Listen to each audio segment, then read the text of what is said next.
My dear brothers and sisters,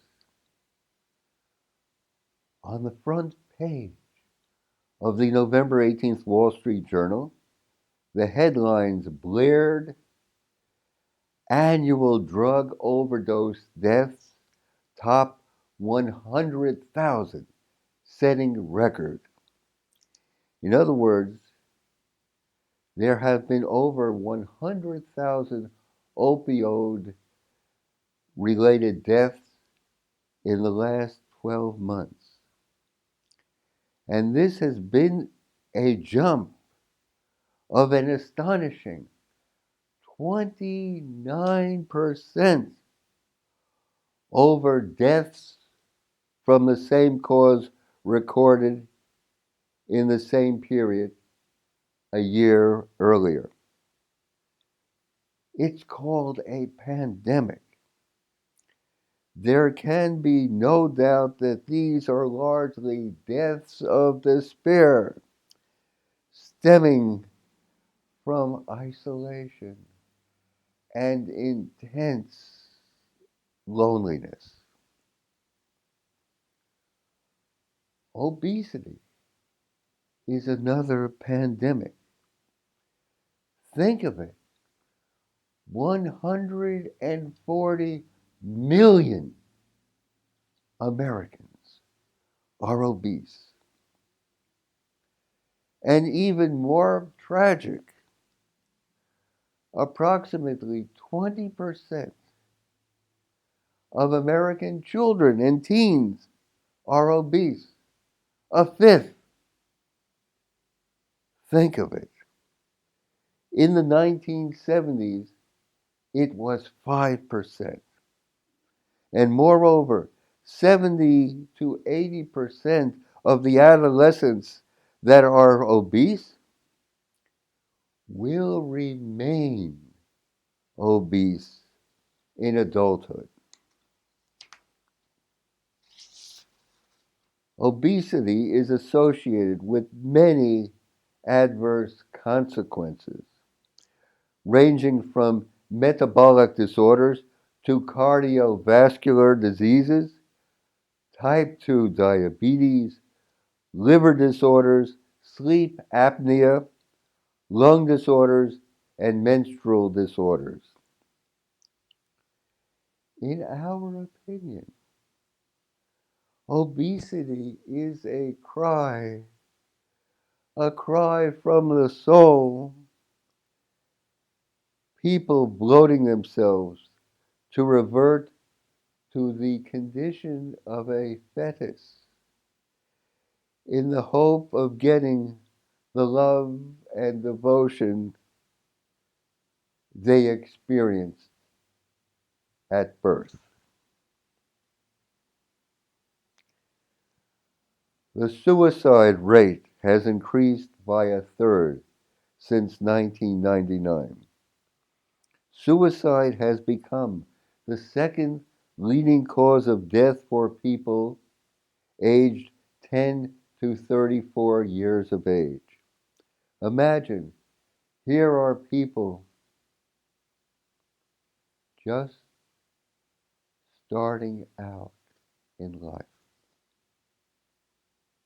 Indeed, life expectancy itself in the United States has declined for the third year in a row. This is unprecedented. A dramatic reversal after decades of improvement. And yet, the U.S. pays far more per capita for health care than any other country. Approximately double the average of other developed countries. Moreover, there is no end. Healthcare costs are skyrocketing. And then, what number could be more indicative than the birth rate? Last year, the birth rate fell to about 60 births per 1,000 women, 3% lower than in 2016. The lowest recorded rate since the government started keeping statistics way back in 1909.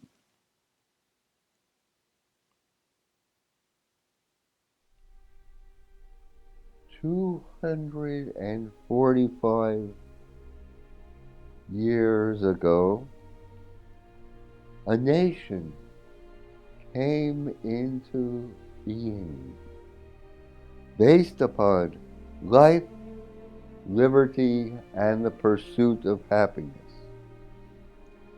Today it is reaping a harvest of falling life expectancies, falling birth rates.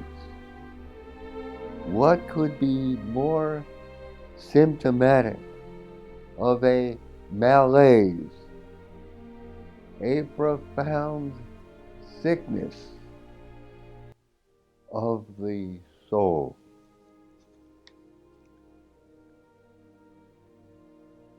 In the midst of the delirium,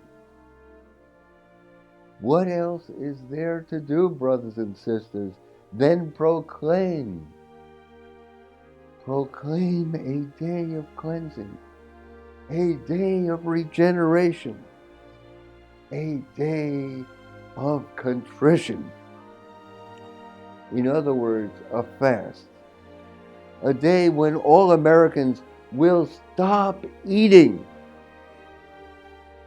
and drink only water. And let's follow that with a day of leafy greens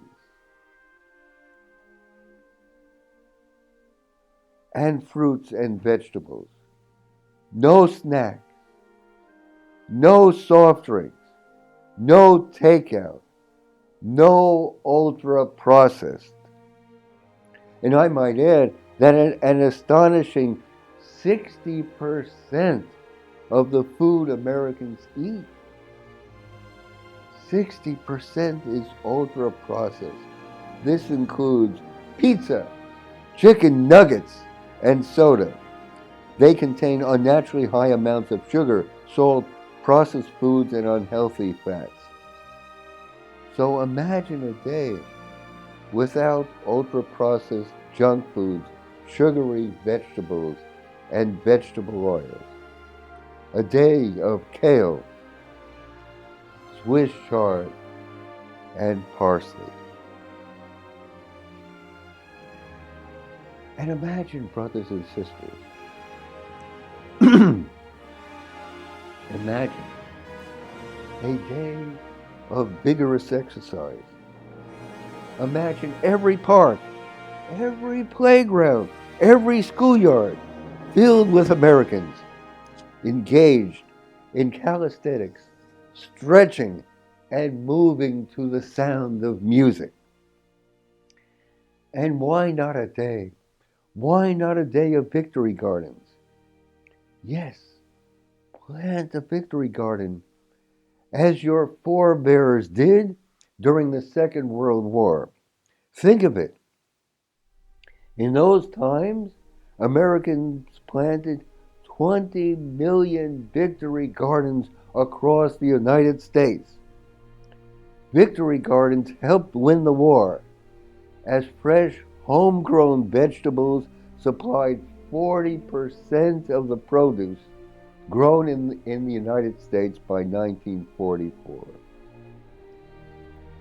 So plant a victory garden by way of saying yes to life.